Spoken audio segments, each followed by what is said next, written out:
Assalamualaikum warahmatullahi wabarakatuh. Perkenalkan, nama saya Muhammad Johar Nudiansyah. Saya dari kelas PTIKA Angkatan 2018. Pada video kali ini saya akan membahas data and signal. Pembahasan pertama saya adalah analog and digital. Kita mulai dari pengertian analog. Analog adalah sebutan dari sebuah sinyal yang mempunyai bentuk gelombang dengan cara kerja yang berkelanjutan. Sinyal analog membawa informasi data dengan mengubah karakteristik gelombang. Sinyal analog berbentuk gelombang sinus yang memiliki 3 variabel dasar, yaitu amplitude, frekuensi, dan fase. Amplitude sendiri adalah ukuran dari tinggi rendahnya tegangan dari sebuah sinyal analog, sedangkan frekuensi adalah banyaknya jumlah gelombang yang muncul dari sebuah sinyal analog. Kemudian fase adalah besaran sudut dari sebuah sinyal analog pada waktu-waktu tertentu.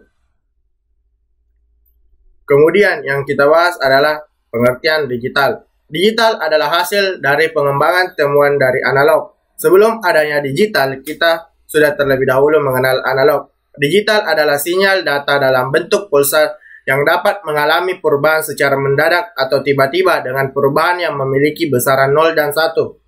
Besaran 0 dan 1 ini menurut orang awam adalah angka yang kecil, tetapi menurut digital itu angka yang sangat besar karena dapat mengubah hal-hal yang besar. Kemudian, apa sih itu perbedaan dari analog dan digital? Perbedaan dari analog dan digital yaitu pertama, digital lebih cepat transfer data dibandingkan dengan analog. Kemudian, analog lebih rentan mengalami gangguan transfer data karena lebih sensitif dibandingkan dengan digital yang lebih aman ketika transfer data. Kemudian, digital lebih fleksibel dibandingkan dengan analog. Yang terakhir itu, digital lebih mudah dalam proses menyimpan informasi dibandingkan dengan analog. Selanjutnya yang saya bahas adalah periodic analog signal. Periodic analog signal adalah sebuah pola signal yang berulang-ulang pada periode berikutnya. Periodic analog signal sendiri ini sangatlah sederhana. Karena pada periodic signal ini, gelombang sinus tidak mengalami perubahan. Yang pertama yang dalam periodic signal ini, adapun pembagiannya yang pertama yaitu gelombang sinus. Gelombang sinus ini adalah bentuk paling dasar dari sebuah sinyal analog periodik ketika memvisualisasikan sebagai kurva osilasi sederhana. Yang kemudian amplitude puncak. Amplitude puncak adalah sebuah sinyal yang bernilai absolut dari intensitas tertinggi sebanding dengan energi yang di bawah. Kemudian ada namanya periode dan frekuensi. Periode itu mengacu pada jumlah waktu, sedangkan frekuensi mengacu pada jumlah waktu dalam hitungan detik, sedangkan frekuensi sendiri ini adalah mengacu pada jumlah periode dalam 1 detik. Kemudian ada namanya rentang frekuensi. Rentang frekuensi adalah jumlah siklus yang terjadi yang dapat diselesaikan sinyal dalam 1 detik. Kemudian ada namanya fasa. Fasa merupakan istilah yang menggambarkan posisi dari gelombang relatif terhadap waktu 0. Kemudian yang saya bahas adalah digital signal. Digital signal tadi sudah dibahas tentang pengertiannya. Saya akan membahas tentang kelebihannya. Kelebihannya kenapa pada saat ini kita harus menggunakan digital signal. Yang pertama itu digital lebih cepat transfer data dibandingkan dengan analog. Kemudian digital ini penyimpanannya melalui media digital seperti CD, DVD, flash disk, dan hard disk. Dan media penyimpanan sinyal analog merupakan pita tape magnetik. Kemudian lebih kebal kepada noise karena bekerja pada level 0 dan 1. Bekerjanya ini sangatlah besar. Kemudian lebih kebal terhadap perubahan temperatur dan lebih mudah pemrosesannya. Selanjutnya yang saya bahas adalah transmission impairment. Transmission impairment ini biasa juga disebut dengan gangguan transmisi. transmisi impairment sendiri itu adalah gangguan transmisi karena perbedaan sinyal. Adapun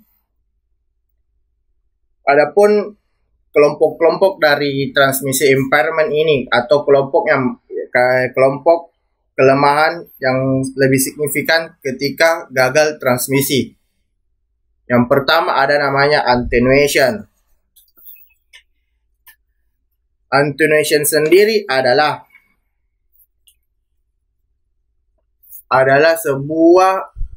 sebuah kegagalan transmisi disebabkan karena kekuatan sinyal yang melemah karena jarak yang sangat jauh.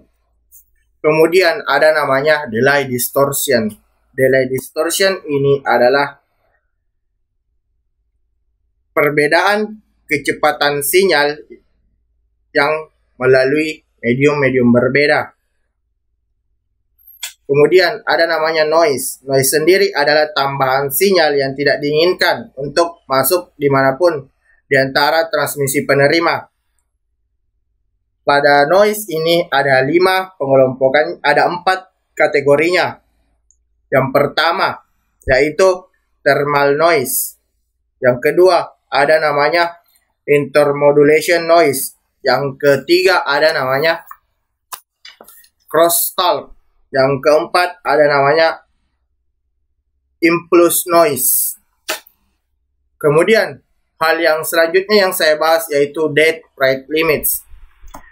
Dead rate limits ini adalah pengertian dari kecepatan data. Kecepatan data sendiri itu adalah kecepatan dalam pengiriman data atau dalam komunikasi data dalam satuan waktu bit per second.